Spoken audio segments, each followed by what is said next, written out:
இன்றைய மன்னா. கர்த்தர் தாமே உனக்கு முன்பாக போகிறவர். அவர் உன்னோடே இருப்பார்.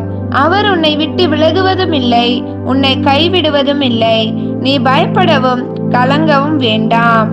உபாகமம் 31:8. ஜெபம்.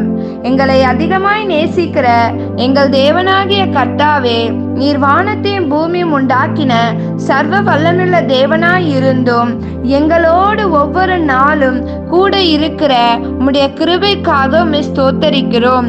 மேலும் நீர் ஒருபோதும் எங்களை விட்டு விலகாமலும் எங்களை கைவிடாமலும் உம்மை நோக்கி கூப்பிடும் போதெல்லாம் எங்களுக்கு சமீபமாய் இருந்து உதவி செய்து உம்முடைய நாமத்தை மகிமைப்படுத்துகிற உம்முடைய கிருபைக்காக நன்றி செலுத்தி எங்களுடைய எல்லா பயங்களிலிருந்தும் எங்களுக்கு நீங்களாக்கி எங்களுக்கு ரட்சிப்பை கொடுக்கிறதற்காக உமக்கு நன்றி செலுத்தி ஜெபிக்கிறோம் நல்ல பிதாவே. ஆமென்.